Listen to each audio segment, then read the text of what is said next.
बच्चों, पिछले वीडियो में हमने प्लेनेट्स अर्थात ग्रहों के बारे में जाना था। आज हम बिल्कुल शॉर्ट में अर्थ यानी पृथ्वी और इसके उपग्रह के बारे में जानेंगे। पृथ्वी सूर्य से दूरी के क्रम में तीसरा ग्रह है। आकार में ये पांचवा सबसे बड़ा ग्रह है।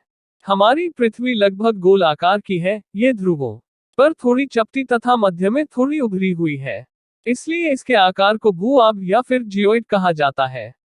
ऐसा अनुमान लगाया जाता है कि जीवन के लिए अनुकूल परिस्थितियां संभवतः केवल पृथ्वी पर पाई जाती हैं।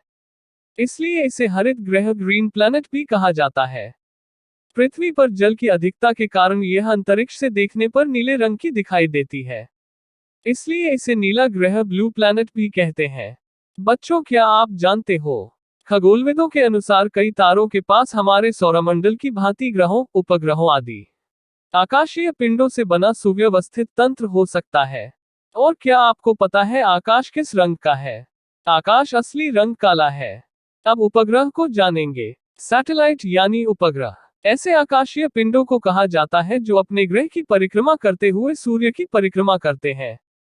अपने ग्रह की परिक्रमा करने के कारण इन्हें उपग्रह कहते हैं। जैसे चंद्रमा पृथ्वी की परिक्रमा करता है। ये पृथ्वी का एकमात्र प्राकृतिक उपग्रह है। क्या आप जानते हैं प्राकृतिक उपग्रह की तरह कृत्रिम उपग्रह भी होते हैं? कृत्रिम उपग्रह भी चंद्रमा की ही तरह पृथ्वी के चारों ओर गुरुत्वाकर्षण बल के अंतर्गत ही एक वृत्तीय पथ पर परिक्रमण करते रहते हैं। इन उपग्रहों पर एक बल कार्य करता है जो इसे पृथ्वी के केंद्र की ओर आकर्षित करता है। यह अभिकेंद्र बल होता है।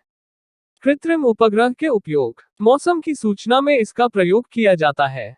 पृथ्वी के आकार के बारे में अधिक जानकारी प्राप्त करने में, अंतरिक्ष उड़ान तथा दूसरे ग्रहों पर जाने के लिए इनका प्रयोग होता है। रक्षा के लिए कृत्रिम उपग्रह प्रयोग किए जाते हैं।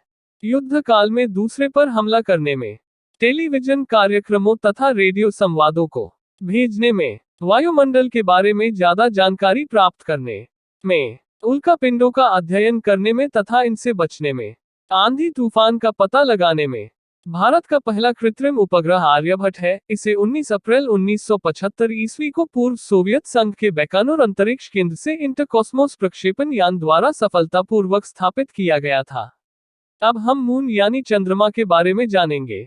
हमारी पृथ्वी का एकमात्र उपग्रह चंद्रमा है। इसका व्यास पृथ्वी के व्यास का 1/4 है।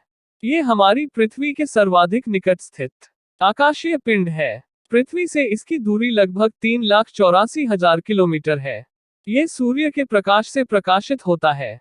चंद्रमा से परावर्तित प्रकाश जब पृथ्वी के धरातल पर पड़ता है तो चंद्रमा के इस प्रकाश को चांदनी, मून लाइट कहते हैं। पृथ्वी के सर्वाधिक निकट होने के कारण ये रात्रि के आकाश में सबसे बड़ा और चमकीला दिखाई देता है।